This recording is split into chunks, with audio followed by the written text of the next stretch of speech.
Hi, I'm Dr. Jake Dodds. I'm a chiropractor at Spark Wellness in Fairhope, Alabama. And what I want to talk about in this video is this hydration and migraine headache myth.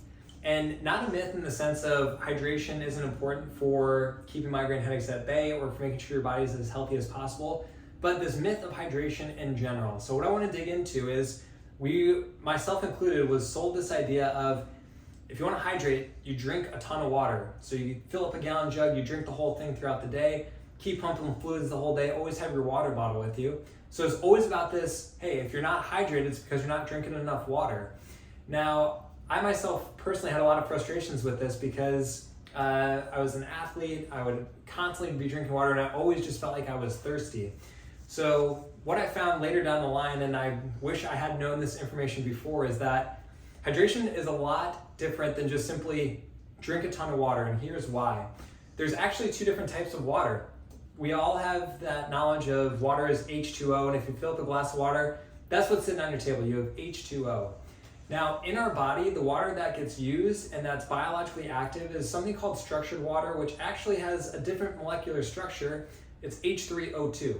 So it forms these cool hexagonal patterns that allows us to transfer electrons. It hydrates the tissue, and it's the functional water that we use in our body. Now, how do we get from H2O to H3O2? So obviously, we need to drink water, right? That H2O is the building block for what we eventually turn into that structured water. But the intermediary there is the important part. So we have something called mitochondria that's in every single cell for your body. It's the energy powerhouse for your cell.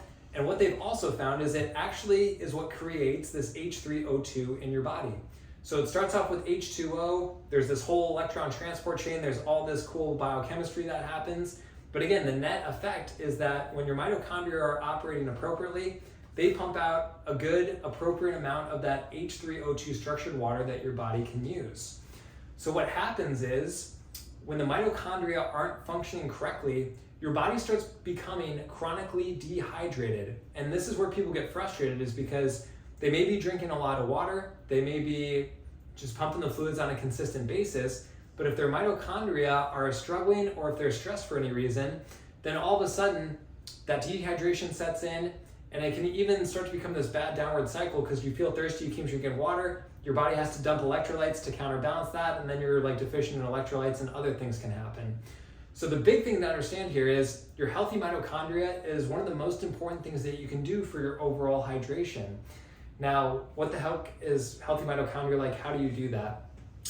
The quick answer is there's a lot of things. The big ones are getting good sleep, regulating your blood sugar, making sure that your nervous system isn't stressed on a consistent basis. So in today's day and age, a lot of people are having issues with any number of these things.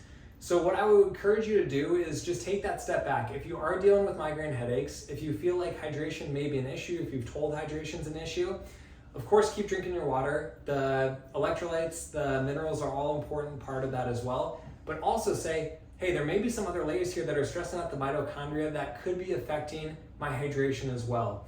So it's a wider topic than I ever realized.